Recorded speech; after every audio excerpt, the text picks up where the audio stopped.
सैटी films पर जाएं।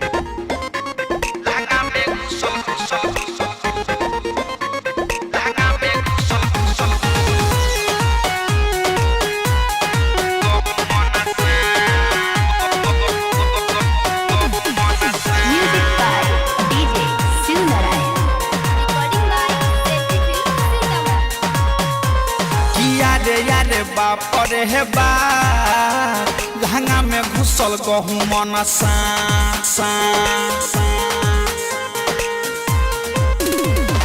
याद बाप रे हे बाप लहंगा में घुसल गहूँ मन सा लहगटा डर देह करे थर थर एकरा देखिए के भइल बाटे माथा खराब किया रे बाप रे हे बाप लहंगा में घुसल गहूँ मन सा किया रे बाप रे हे बाप लहंगा में घुसल गहूँ मन सा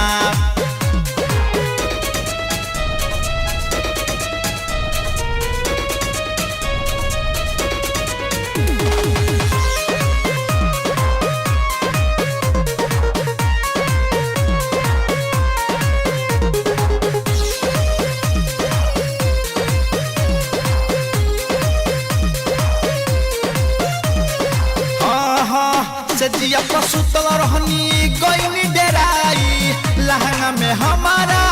गइल समाई रे सखी सजिया पसुतल रहनी गइनी डेराई लहंगा में हमारा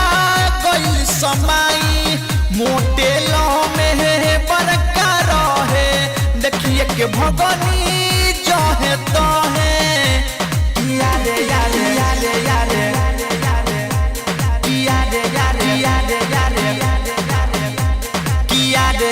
बाप रे बाप लहंगा में घुसल गहूँ मन सा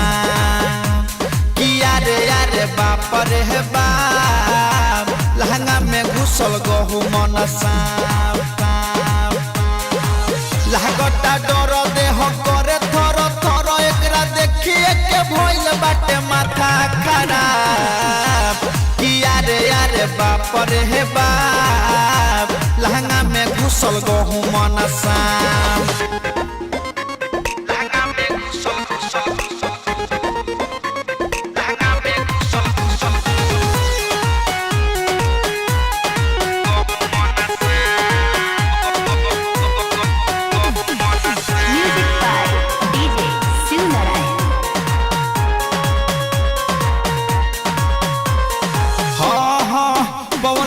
बइया के बतिया बतैनी राइटर संजीत के जल्दी बोलैनी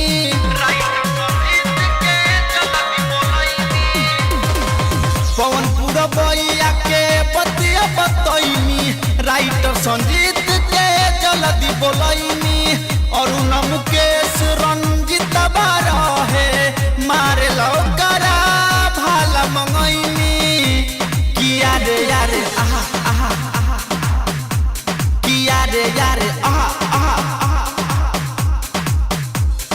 यारे यारे बाप रे बाप लहंगा में घुसल गहूँ मन सा किया रे बाप रे बाप लहंगा में घुसल गहूँ मन सा लागटा डर देह करे थर थर एकरा देखिए के भइल बाटे माथा खराब किया रे बाप रे बाप लहंगा में घुसल गहूँ मन सा।